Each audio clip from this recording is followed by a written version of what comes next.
2025 the Thanksgiving Blending Conference nga ang linangkob nga isgotanan nga naguluhan ang malangkubon sa tanan nga Kristo ingon sa gipadayag sa Mateo. Simana Tres nga naguluhan. Jesus ang ginganlan sa Dios sa hari maluluwas ug Emmanuel ang ginganlan sa mga tao sa hari maluluwas. Kini mao ang pagpadayag. Kini nga talamdan dunay duha ka mga Roman numeral o gibahin kini sa duha ka pagkabahin. Ang Roman numeral 1 mao ang unang pagkabahin nga naggisgot.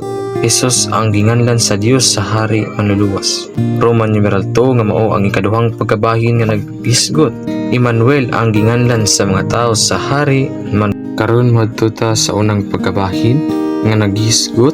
Jesus ang ginganlan sa Dios sa hari manluluwas. Mga nagsiyag anak nga lalaki ug nganlan nimo si Jesus kay siya muluwas sa iyang katawhan gikan sa ilang mga sala. Mateo 1:21. Mga nagsiyag anak nga lalaki ug nganlan niya nimo si Jesus kay siya muluwas sa iyang katawhan gikan sa ilang mga sala.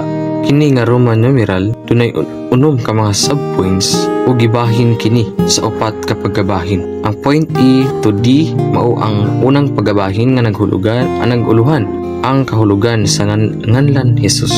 Ang point E nga mao ang ikadong pagkabahin nga naguluhan labaw sa tanang ngalan ang ngalan ni Jesus. Point F nga mao ang ikatulong pagkabahin nga naguluhan ang katuyuan sa pagtawag sa ngalan sa Ginoo. Point G ug H mao ang ikaapat nga pagkabahin nga naguluhan ang ngalan nga gidumtan ni Satanas ug ang wala gilimod sa mga mananao. Karon matuta sa unang pagkabahin nga naguluhan ang kahulugan sa ngalang Jesus. Point E. Ang Jesus mao ay Gregong pulong sa Hebrewanong ngalan nga Josue nga nagpasabot og Jehova nga manluluwas o ang kaluwasan ni Jehova. Sa Jesus mao si Jehova nga nahimong manluluwas nato ug kaluwasan nato. Point B. Naglakip ang ngalan ni Jesus sa ngalang Jehova nga nagpasabot og ako mao ang ako mao. Nagpaila nga si Jehova ang naa sa iyang kagalingon ug naa sa kanunay nga walay katapusan ang mao kanhi, ang mao karon ug ang mao sa malabot hangtod sa hangtod. Point C. Si Jesus ang atong Josue ang nagdala nato sa pahulay nga mao siya mismo nga maayong yuta kanato. Point D.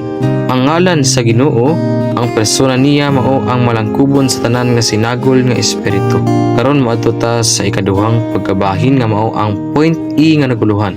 Ang labaw sa tanang ngalan ang ngalan ni Jesus. Labaw sa tanan ngalan ang ngalan ni Jesus. Ang ngalan ni Jesus aron man mutuo ta nganha niini. Mabautismohan ta nganha niini, maluwas ta, maayo ta, maugasan, mabalaan ug mamatarong ta ug tawgon nato. Point F nga mao ang katulong pagkabahin nga naguluhan ang katuyuan sa pagtawag sa ngalan sa Ginoo. Aron maluwas sa kaguol, kasamok, kasubo o kasakit, aron makapil sa migugmaong kalulot sa Ginoo sa kaluoy niya, aron makaambit sa kaluwasan sa Ginoo, aron modawat ang espiritu, aron moinom sa espirituhanong tubig ug mukaon sa espirituhanong kalanon aron matagbaw, aron makapaymulos sa kadato sa Ginoo, aron desigo nato ang atong kaugalingon, magampo ta diha niini, magtigom ta nganha niini, makahingilin tag mga demonyo ug maisugon tang mamulong diha niini. Karon matuta sa ikapat ka pagkabahin nga naguluhan ang ngalan nga gidumtan ni Satanas ug ang wala gilimod sa mga mananao. Point G. Gidumtan ni Satanas ang ngalan ni Jesus. Gidayeg ni Ginoong Hesus ang mga mananaog sa Philadelphia tungod kay wala nila ilimod ang ngalan. Karon matuta sa ikaduhang pagkabahin ang Roman numeral 2 nga naguluhan ni Emmanuel ang ginganlan sa mga tao sa hari manluluwas.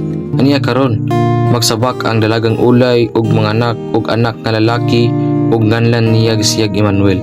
Akon hubaron ang Dios uban nato. Mateo 1:23. Aniya karon magsabak ang dalagang ulay ug mga anak nga lalaki ug nganlan niya silag Emmanuel. Ngakon hubaron ang Dios uban nato.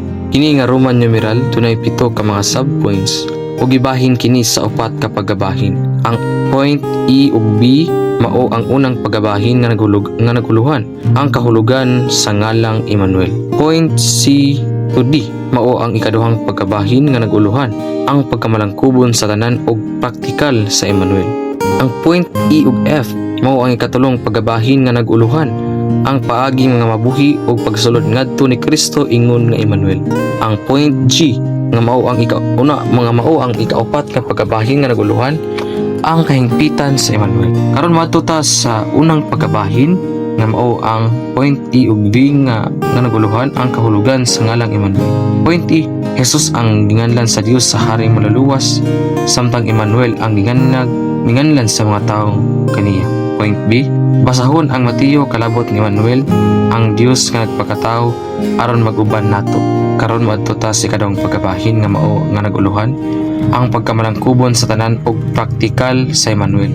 Point C, malangkubon sa tanan si Emmanuel. Siya una ang atong manluluwas, unya ang atong manunubos, unya ang tagatag og kinabuhi nato, ug unya ang malangkubon sa tanan nga espiritong nagpuyo sa sulod.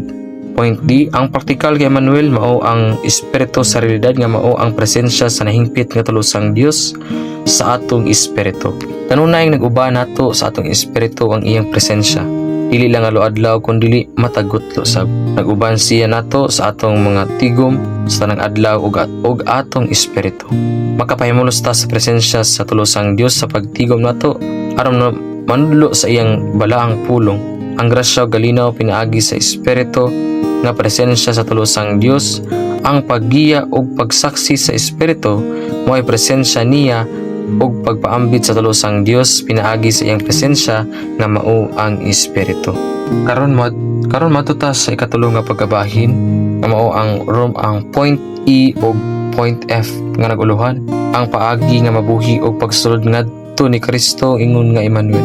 Point E, aron mabuhi ta uban ni Kristo nga Emmanuel, kinahanglan manata sa iyang Dios ng presensya nga mao ang espiritong tagatag og kinabuhi nga kahingpitan sa tulusang Dios. Point F, kung butang makasulod, makapanag-iya ug makapahimulos sa malangkubo sa tanang nga Kristo nga realidad sa maayong yuta, buhaton gyud nato kini pinaagi sa presensya sa Ginoo.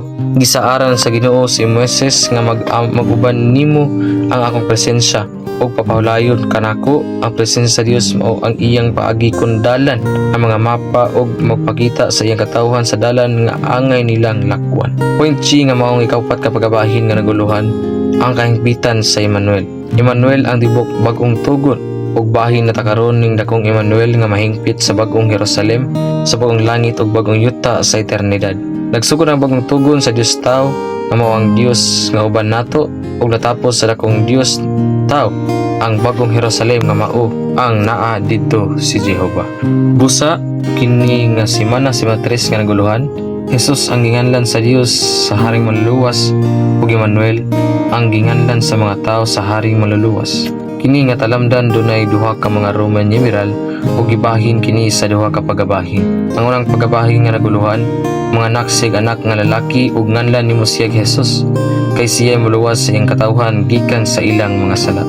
Karon matuta sa karong pagabahin aniya karon magsabak ang dalagang ulay ug mga anak nga lalaki ug nganlan siya Emmanuel, kakon hubaron ang Dios uban nato. Daygon ang Ginoo.